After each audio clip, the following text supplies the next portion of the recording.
In the heart of Africa long ago, a special child was born. Her name was Nzinga Mbande. This was in the kingdom of Ndongo, which we now call Angola. The year was around 1583. From the moment she entered the world, her life was marked by strange signs. The umbilical cord was wrapped around her neck. The wise women of the kingdom saw this not as a danger, but as a prophecy. They said she would be a proud and powerful leader. Nzinga grew up in a world filled with both beauty and trouble. Her father was the king, Ngola Kiluanji, and she was his favorite child. He saw a fire in her eyes that was different from his other children, a spark of intelligence and courage. Nzinga's childhood was not just about playing in the royal court. Her father made sure she was part of important conversations. She would sit quietly in the corner during meetings with his advisors and warriors. She listened to them talk about the kingdom, about their people, the Mbundu, and about a new danger that was arriving on their shores. This new danger came from far away, from a country called Portugal. These men had powerful weapons and a hunger for land and people.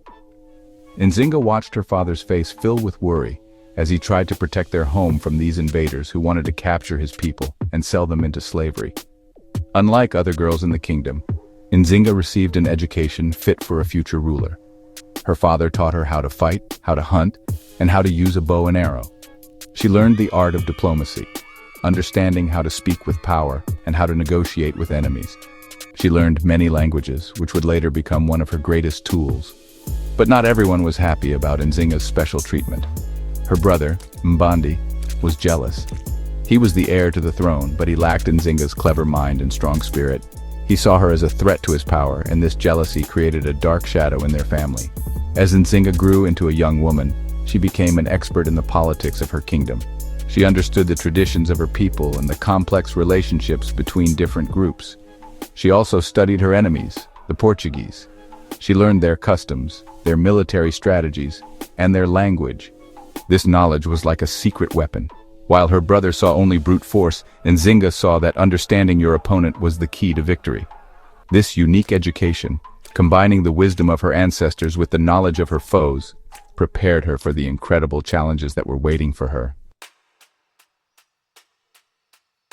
When Nzinga's father died, her cruel brother Mbandi became king. His heart was filled with fear and jealousy. He saw Nzinga not as a sister, but as a rival who could take his crown. In a terrible act of cruelty, he ordered the death of Nzinga's young son, hoping to break her spirit and remove any future claims to the throne. Nzinga was heartbroken, but her spirit was not broken. It was forged into steel. Mbandi proved to be a weak and ineffective ruler. He could not stop the Portuguese, who grew bolder and captured more and more of their people. Seeing his kingdom crumble, he had no choice but to turn to the one person he feared, his brilliant sister, Nzinga. Mbandi sent Nzinga to the city of Luanda to negotiate a peace treaty with the Portuguese governor, João Correia de Sousa. This was her moment to show her true strength. When she arrived for the meeting, she saw a trap. The governor sat in a grand chair, a symbol of his power. But for Nzinga, there was only a mat on the floor, a sign of disrespect. The Portuguese wanted to make her look weak, to force her to look up to them. But Nzinga was not a woman who would ever bow down. She would show them the power of an African royal. With a calm and powerful gaze, Nzinga signaled to one of her servants. The woman walked forward, knelt on her hands and knees, and became a human throne. Nzinga sat upon her servant's back, bringing herself to the same eye level as the governor. The entire room fell silent, stunned by her incredible display of authority and pride. She had turned their insult into a demonstration of her power. She showed them that her people were her strength, her very foundation. She was not begging for peace. She was demanding respect. This single act became a legendary story told for generations. During the negotiations, Nzinga's intelligence shone brightly. She spoke to the governor in his own language, Portuguese, debating every point with skill and confidence. She argued for the return of her lands and the freedom of her people. She even agreed to be baptized as a Christian, taking the name Dona Ana de Sousa as a political move to build trust. Though her brother later betrayed the treaty, Nzinga had made her mark. When Mbandi died, some say by his own hand, Nzinga seized the opportunity. She was the rightful ruler, the leader her people needed. She took the throne, not as a princess, but as a queen ready for war. Queen Nzinga's reign was not one of peaceful days in a palace. It was a time of constant struggle, a lifelong battle for the soul of her kingdom. The Portuguese did not want peace. They wanted to control the land and the horrific slave trade. Nzinga knew that words alone would not be enough to protect her people. She had to become a warrior queen. She put away her fine dresses and put on the clothes of a soldier. She personally led her armies into battle, fighting alongside her soldiers. Her presence on the battlefield was an inspiration. Seeing their queen fighting with such bravery gave her warriors incredible strength and courage. Nzinga was a brilliant military strategist. She knew she could not defeat the Portuguese with their powerful guns in a direct fight. So she used clever tactics. She learned guerrilla warfare, a style of fighting that uses surprise attacks, quick raids, and the natural landscape as a weapon. Her soldiers would appear from the forests, strike hard and fast, and then disappear back into the trees before the enemy could react. This kept the Portuguese confused, tired, and constantly afraid. She turned the jungles and mountains of Angola into her greatest allies, a fortress that the invaders could not conquer.